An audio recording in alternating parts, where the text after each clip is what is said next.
지난 2013년 김학의 전 법무부 차관의 별장 성접대 의혹을 내사했던 이세민 전 경찰청 수사기획관이 참고인 조사를 받았습니다. 앞서 전해드린 대로 6년 전 당시 수사 상황을 기록한 업무 일지를 검찰 수사단에 제출했습니다. 수사단은 조만간 성범죄 피해를 주장한 여성도 불러서 조사할 방침입니다. 양지열 변호사와 좀 더 자세하게 짚어보겠습니다.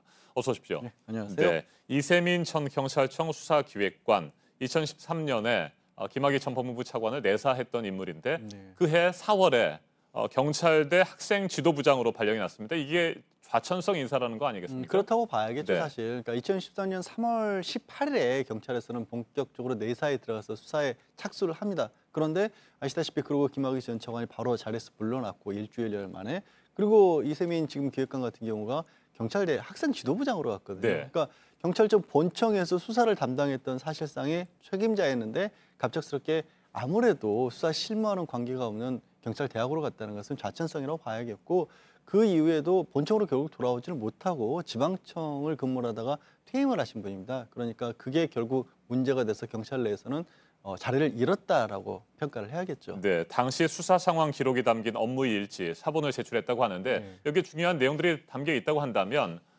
유력한 증거가 될 수 있겠습니까? 수사 외압, 수사 방해 의혹과 관련해서. 예, 그렇습니다. 그러니까 네. 뭐가 문제가 되냐면 지금 현재 곽상도 자유한국당 의원, 당시에 민정수석이었죠. 민정수석은 어떻게 얘기를 하냐면 그때 경찰로부터 제대로 보고를 받지 못했기 때문에 네. 그래서 김학의 전 차관이 문제가 있는 인물이라는 걸 모르는 상황에서 청와대는 임명을 했고 그 강행한 것 때문에 자리에서 물러나지게 됐고 그 책임을 경찰에게 물은 것이다라고 지금 얘기를 하고 있거든요. 거기에 대해서 이제 기획관 같은 경우는 2013년도에 업무 일지라고 하는 게 결국 경찰청에서 발부한 수첩 있지 않습니까? 네. 뭐 JTBC나 다른 데서 공식적으로 나오는 로고가 찍힌 2014년 수첩, 그 얘기는 다른 게 아니라 이걸 만들어낼 수 없었다라는 그런 얘기인데, 그 수첩에 자세하게 뭐 경찰이 직접 청와대에 찾아가서 2명 가량이 문제가 있는 인물이기 때문에 이들을 임명을 강행하면 안 된다라는 게 구두 보고도 있었고 서면 보고도 했다는 거 아니겠습니까?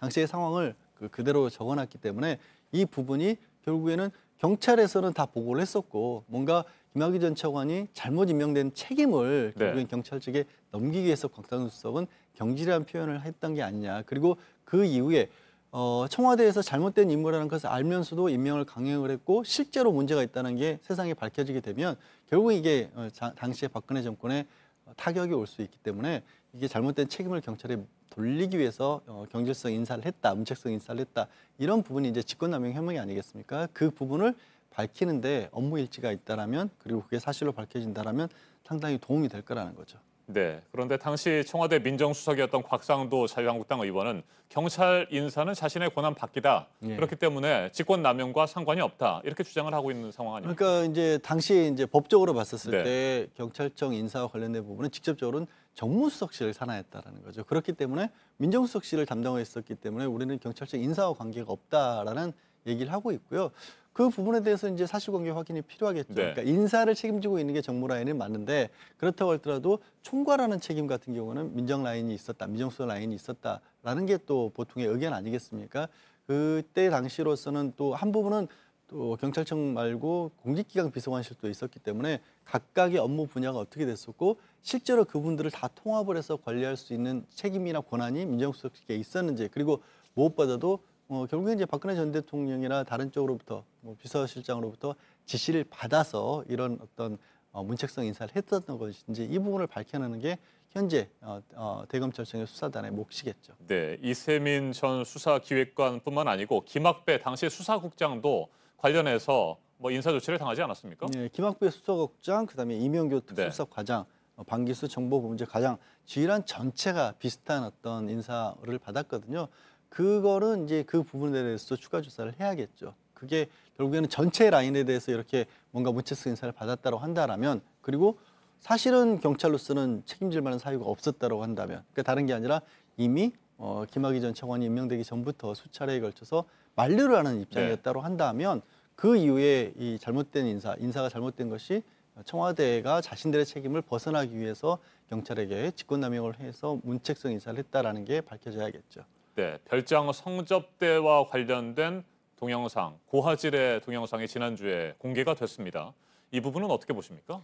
사실 그 동영상 같은 경우에는 동영상 내에서 이게 어떤 성폭행이 직접적으로 있었다라기보다는 그 그 동영상을 보게 되면 김학의 전 차관이라는 것이 거의 명확해 보이고 또 김학의 전 차관이 그 배경이 됐던 부분들이 별장, 현재 수사의 의혹을 받고 있는 별장이라는 것이 명확하게 드러난다는 거예요. 근데 김학의 전 차관 같은 경우에는 윤중천 씨와 전혀 아무 관계가 없다라고 수사 과정에서 강변을 했었거든요. 그럼 경찰에서 이 자료를 검찰에 넘겼을 때는 윤중천 씨와 김학의 전 차관이 성접대가 됐든 아니면 성폭행이 됐든 관계가 있다는 것을 입증하는 간접 증거로서 제출을 했던 것인데 검찰에서는 당시 그 영상을 받아보고도 김학의 전 차관과 윤중천 씨와 특별한 관계가 없다. 그리고 접대도 사실이 아니다. 그리고 폭행 같은 경우에도 여성들이 자발적으로 간 것이다라는 네. 식으로 다 무혐의 처분을 했거든요. 그런데 그 당시에 검찰의 수사가 그렇다면 잘못된 게 아닌가라는 강력한 증거가 될 수가 있는 거죠. 네. 김학의 수사단 이번 주에 성범죄 피해를 입었다고 주장하는 여성도 불러서 조사할 예정이라고 하는데 성범죄 관련 수사도 뭐 본격적으로 진행이 된다고 보면 될까요? 아직은 이제 과거사위원회에서도 정식적으로 성범죄와 관련된 공고를 한 건 아니죠. 네. 그러나 이제 검찰의 수사단을 꾸미는 과정에서는 성범죄와 관련된 뭐 주요 경력이 있는 검사가 포함이 됐었기 때문에 그 부분도 수사 과정에서 드러난다면 수사를 하겠다는 것이고요. 여성 같은 경우에는 1차, 2차 무혐의 처분을 받는 과정에서 처음에는 내가 이제 강제로 동원된 게 아니란 취지로 진술을 했다가 김학의 전 차관에 대해서 완벽하게 무혐의 처분이 되니까 고소를 통해서 사실 당시에 피해를 입은 것이 나였다는 사실을 밝혔는데 검찰에서는 어찌됐든지 이 여성의 진술이 그러니까 처음에 부인을 했었기 때문에 신빙성이 없다는 이유로 또 무혐의 처분을 했었거든요.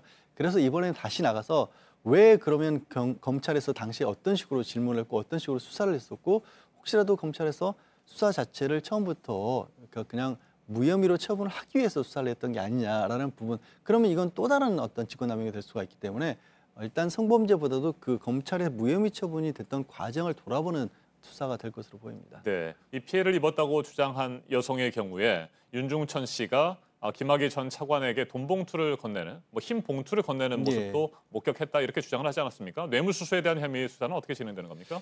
뇌물수수와 관련돼서는 지금 이제 윤중천 씨의 주변 인물들 당시에 같이 사업을 했다거나 아니면 직접적으로 영상, 조금 전에 말씀하신 문제가 됐던 영상을 제작했던 윤중천 씨의 조카라든가 이런 사람들에 대한 압수수색도 진행을 했습니다. 그런데 결정적으로 아직 간접적인 증거 말고는 특별한 증거를 찾지는 못한 것으로 보여요. 결국에 윤 씨가 입을 열어야 되는데 윤 씨가 입을 열어서 내가 어떤 시점에 김학의 전 차관에게 얼마가량을 건넸었고 그다음에 그 모습을 이제 지금 피해 여성이 봤다라고 한다면 어느 정도 좀 정황들이 맞춰지게 되는 거죠. 네, 일단 뭐 수천만 원을 건넸다는 진술은 했다고 전해지지 않았습니까? 좀 구체적인 진술이 필요하겠군요. 뇌물 같은 경우 항상 이게 네. 정확한 시점에서 얼마만큼이 건너가느냐 입증하기 굉장히 어렵거든요.